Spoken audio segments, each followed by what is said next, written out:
भगवान राम का जो जीवन है ना, बहुत उतार चढ़ाव वाला है। बताइए, मतलब उस इंसान पे क्या गुजरेगा जो राजा बनने वाला है, लेकिन 14 वर्ष का वनवास हो गया।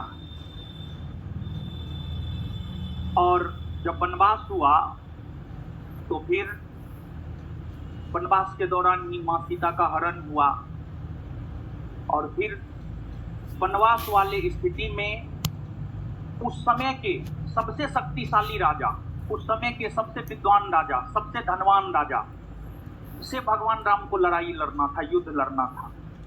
लेकिन भगवान राम जो है युद्ध लड़े, और भगवान राम की जीत भी हुई उसमें, क्योंकि वो सत्य के मार्ग पे चल रहे थे। समझ गए? मतलब एक प्रकार से सोचिए कि सामने कितना बलशाली था रावण, बड़ा विद्वान था रावण, सब कुछ था, लेकिन भगवान राम तो जंगल में थे, वन में थे, उनके पास तो कोई साधन भी नहीं था। लेकिन भगवान राम में यही था कि वो सत्य मार्ग पे थे, वो धर्म के लिए युद्ध लड़ रहे थे, धर्म के लिए युद्ध लड़ रहे थे। फिर जब वनवास से आए तो समाज में एक धोबी के द्वारा जो है कमेंट पास किया गया। तो फिर समझिए, एक राजा अपनी पत्नी को छोड़ देता है और उसे जो है वनवास भेज देता है। गर्भवती पत्नी, जिस समय मां सीता को भगवान राम छोड़े थे, उस समय मां सीता गर्भवती थी। उस स्थिति में मां सीता को छोड़ा गया।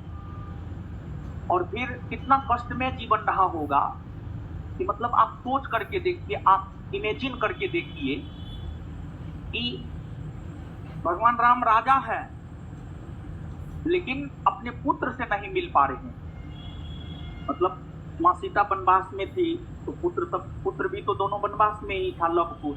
समझ गए?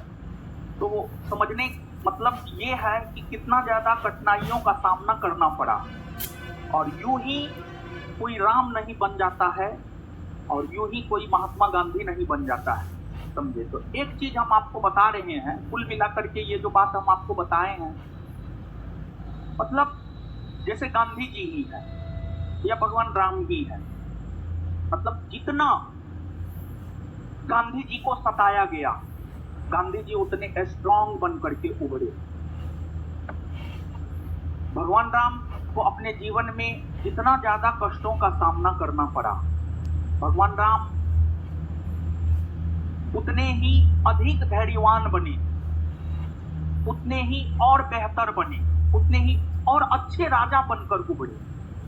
और भगवान राम के विषय में कहा जाता है, ना उसके जैसा कोई पुत्र हो सकता है, ना उसके जैसा कोई बेटा हो सकता है, ना उसके जैसा कोई भाई हो सकता है, ना उसके जैसा कोई पति हो सकता है, ना उसके जैसा कोई शत्रु हो सकता है, ये भी कहा जाता है। समझ गए? रावण तो सौभाग्यशाली अपने आप को समझ रहा था कि भगवान के द्वारा मारा जा रहा था। रावण कुछ भी था तो वो राक्षस ही, और राक्षस का वध एक ईश्वर कर रहे हैं। तो इसी वजह से जो है रावण तो अपने आप को सौभाग्यशाली समझ रहा था कि हम एक ईश्वर के द्वारा मारे जा रहे हैं। समझ रहे हैं बात को? मतलब यहां से 2-3 बात देखिए, आप कुछ भी कीजिएगा, मां सीता एकदम पवित्र थी, लेकिन फिर भी उसे अग्नि परीक्षा देना पड़ा। आप कुछ भी कीजिएगा, लोग आपको छोड़ने वाला नहीं, आपके विरोधी आपको छोड़ने वाला नहीं। समझ गए? आप कितनों सही रहिएगा, फिर भी जो है आपके विरोधी आपके पीछे जो है पड़े रहेंगे। तो इन चीजों से कभी भी घबराने का जरूरत नहीं है। आप सही कीजिएगा तब पर भी लोग बोलेंगे, गलत कीजिएगा तब तो लोग बोलेंगे ही बोलेंगे। समझ गए?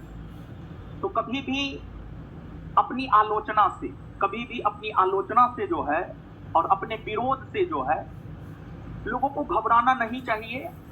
और आप तो देख ही रहे हैं, आप तो जान ही रहे हैं, मतलब बुलेट नहीं भी देते तब पर भी कमेंट होता, दे दिए तब पर भी हो रहा है। समझ गए? तो खैर इससे कोई दिक्कत नहीं है। और अब जो है लोग जो है मतलब अलग अलग तरीका से। देखिए, एक चीज हम बहुत बचपन में सीखे थे, और हम जिस हॉस्टल में रहते थे वहां जो है एक बात लिखा हुआ था चाणक्य नीति, उसमें लिखा हुआ था 3 चीज दिखावा योग्य नहीं है, धन, स्त्री और भोजन।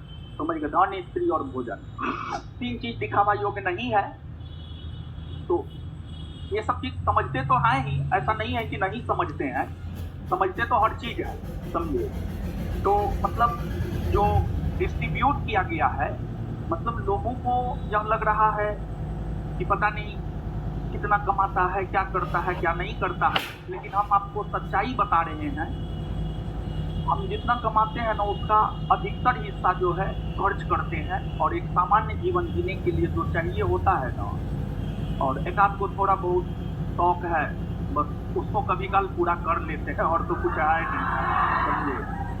तो हम आपको ये बात कह रहे हैं कि लोग अलग अलग तरीका से जो है बदनाम करने का प्रयास कर रहा है, फलना चिलना ढेकना। तो खैर हमको इससे बहुत ज़्यादा दिक्कत नहीं है, क्योंकि हम सही हैं, इसी वजह से हमको बहुत ज़्यादा दिक्कत नहीं है। और आप इस बात को समझिए कि लोग जितना दबाने का प्रयास करेगा, हम उतना बेहतर बन करके उभरेंगे, उतना बेहतर बनेंगे, समझे। तो मतलब जो है एक तरफ एक प्रकार से कहिए ना, जैसे कहा जाता है ना, साड़ी खुदाई एक तरफ, जोरू का भाई एक तरफ,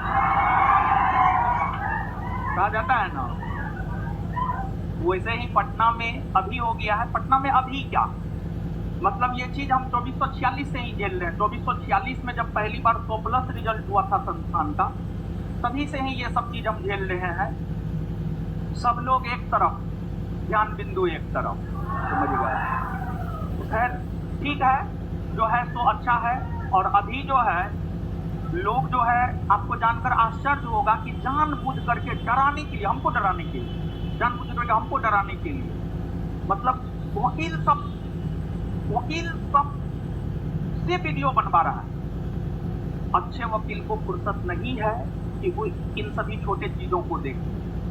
मतलब दूसरे के कंधा पर बंदूक रख करके चलवाने का प्रयास किया जा रहा है, और हमको डराने का प्रयास किया जा रहा है कि कम से कम नेक्स्ट टाइम इस प्रकार का काम वो नहीं करे, समझिए, नेक्स्ट टाइम इस प्रकार का काम नहीं करे। लेकिन हम बोल रहे हैं, हम अनाउंसमेंट कर रहे हैं अभी, अब टॉप 20 नहीं है, अब टॉप 50 है। अब जो है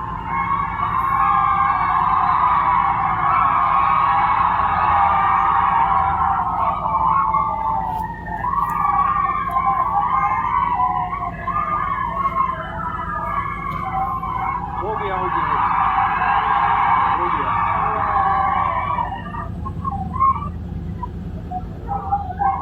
नेक्स्ट वैकेंसी में टॉप 20 नहीं है, टॉप 50, समझ गए।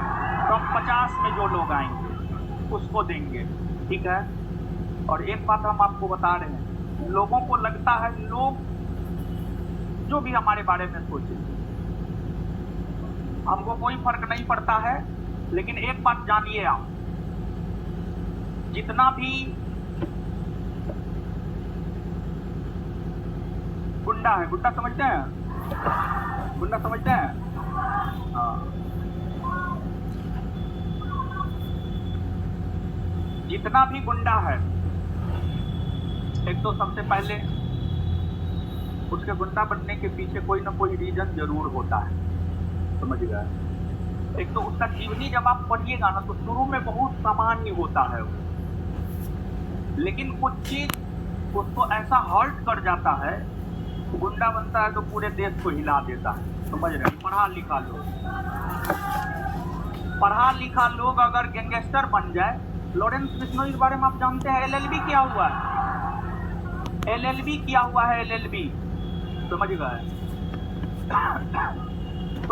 तो लोगों को क्या लगता है पता है, कि जैसे एक चींटी है, एक हाथी है, तो लोगों को ये लगता है हाथी चींटी को दबा सकता है, लेकिन कभी काल एक चींटी भी हाथी के नाक में दम करके रख देता है, समझ गए। तो लोग जो है अपना औकात ना भूले, समझे। हम सीधा है तो बहुत से सीधा है, और टेढ़ा है तो इतना टेढ़ा है कि वो पतो नहीं कर सकता है कि हम कितना टेढ़ा है, समझे। तो लोग जो भी बोलेगा उससे मतलब ना है, हमको मेन यही अनाउंसमेंट करना था